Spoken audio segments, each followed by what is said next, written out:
યાદ દેખાય ને દુનિયામાં જે દ્રષ્ટિમાં આવે એ બધું નહીં છે નહીં. એક બ્રહ્મ સત્ય જગત મિથ્યા, પરમાત્મા સત્ય આ જગત આ બધું ઉત્પન્ન થયું નથી. એ વણસે ને થાય ને વણસે ને ઉપજે, પણ એ કાયમ નહીં. જે દિશે તે સરળ ફોક છે. એક દી મોડો વેલ ઉડી જાય ન રહે.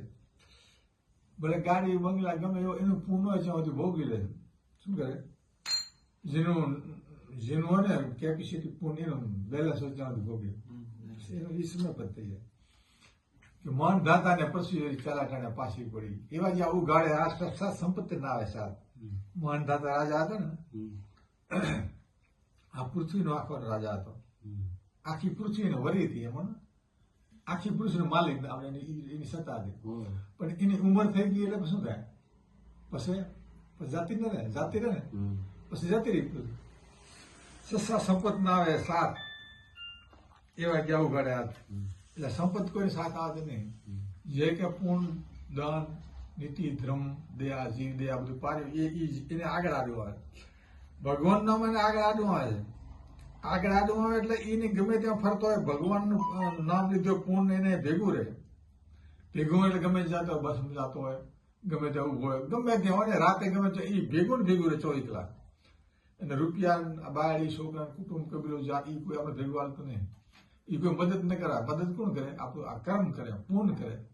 સંકટ સમયમાં કોણ બચાવે? પૂર્ણ બચાવે ભગવાન. એટલે પૂર્ણ કરે તો ભગવાન બચાવે. હરી ભજાવીને ભવ ભૂલ્યા. એટલે માણસનું શરીર મળ્યું ને પછી ભક્તિને કરે એટલે ભૂલ્યા જ કે ને. આ માણસનો દુર્લભ માણસનો અવસર ભગવાને આપ્યો. ભગવાને શેના માટે આપ્યો? ભક્તિ કરવા માટે આપ્યો. તમે ભજન કરો તો ફેર માણસ શરીર મળે છે, નહીં મળે. આ જીવ આવ્યા તે કોલ કરીને આવ્યો કે હું તમારી ભક્તિ કરી મને છોડો કે ભગવાનને કે બહુ ભૂલીશ નહીં, નામ નહીં કર્યું. બધા કોલ કર્યા તો પણ આવ્યા એટલે ભૂલી ગયો. ભગવાન ભૂલી ગયો. હરી ભજાવીને ભવ ભૂલ્યા, ધોરે દાડે જમણા ચાલશે. એટલે એને પછી ગમે ત્યારે બધું લઈ જાય, કાંઈ ના બધું જતું રહે. એવું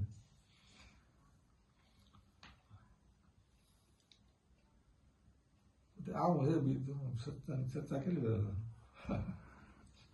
કર્યા વગર ભક્તિ કર્યા વગર કઈ સાથે વાત કાંઈ નહીં થાય. વાતે વળે થાય ને. 4 અવસ્થા હે ને, 4 આ જીવની 4 અવસ્થા હે. અત્યારે જાગ્રત અવસ્થામાં બેઠા છે અને પછી હુઈ જાય તો સપન અવસ્થા આવે. સપના જો સપના એટલે પોતે જ રચના કરે, પોતે જીવરો એ બધું ઉત્પન્ન કરે, એમાં બધે ફરેલો. એ જીવ જાતો નહીં અંદર, ખોરી આપણા અંદરની જ કરે. કંઠમાં રહેલો ક્યારે અત્યારે ત્યારે આંખામાં રહે, બધું જોયેલું. અને સપનામાં જીવ ક્યાં રહે? કંઠમાં રહે. શ્વાસ ચાલુ રહે પણ એ સપના જોવે. અહીં બી બધી હોઈ જાય એકલો. એ સૂક્ષ્મ શરીર, સૂક્ષ્મ એટલે ઝીણું જીવ એકલો મને સૂક્ષ્મ એટલે એકલો જીવ. એને સપના જોવે. એ સપન અવસ્થા. સુસુપ્તિ અવસ્થા એટલે સુખની અવસ્થા આવે. એ આવે હૃદયમાં, રુદિયામાં આવે સુસુપ્તિ. ત્રીજી અવસ્થા જાગૃત, સપન ને સુસુપ્તિ. એટલે આનંદની અવસ્થા કે બ્રહ્મની અવસ્થા, પરમાત્માની અવસ્થા. દુનિયા જગત ભૂલાઈ જાય. પછી શું ભૂલાઈ જાય? આખું જગત ભૂલાઈ જાય, દુનિયા ભૂલાઈ જાય. પોતે એકલો વધે. શું વધે? આગળ એકલો તો ત્યારે એકલો, પછી એકલો. પોતે એકલો જ છે. એકલો આવ્યો, એકલો જાય એકલો. એકલો ત્યાં વધે ને કોઈ દુનિયા ન હોય, ભાન ન હોય, પછી એનું ના હોય. પોતે મેન મસ્તીમાં હોતો એ આનંદમાં, આનંદની અવસ્થા. ગમે એટલે એના માટે દેવનું કરજ બજાવતી બધું ભૂલી જતો. કોઈ ન હોય એને એક ચિંતા ફિકર કશું નહીં. જાગે એટલે બધું બધા આવે. જાગે ને એટલે બધું યાદ આવે ને વરે ટેસ્ટમાં થઈ જાય. અને ચોથી અવસ્થા છે એ તુર્યાવસ્થા. જાગૃત, સપન, સુસ્પન, તુર્યા ચોથી એટલે એ ભજનની અવસ્થા, ધ્યાનની. એટલે શરીરને બાદ કરી નાખે બધું. એકલો બધું જીવ એકલો આત્મા રહે. એ બ્રહ્મરંધમાં રહે. એમાં ધ્યાન લગાવે એટલે પછી એને પોતાનો તમે કહે લીલા દેખાય.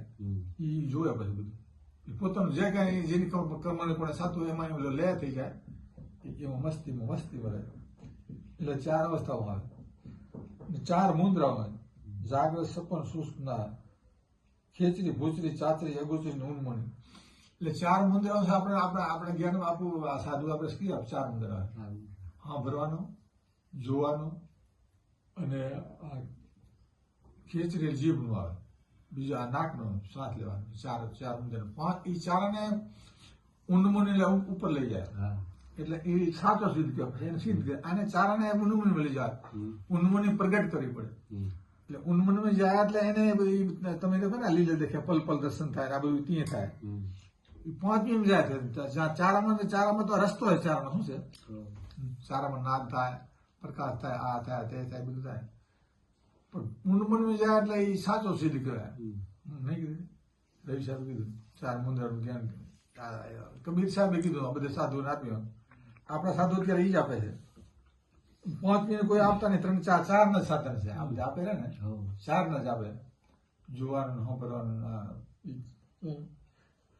5મું પદ પરમાત્મા સદા સદોદિક સહી. એ કેવામાં ના આવે, એ ધણવામાં નહીં. એટલે કેવામાં ના આવે ને, એ ધણવામાં ના આવે. એ કહેવાય નહીં કોઈ, પોતે સમજે. પોતે ઊંડ જાય ને એટલે જ્ઞાન એવું છે, પોતે સમજે, બીજું કોઈ ના સમજે. બસ બોલો સતગુરુદેવ. તારીખ બોલ.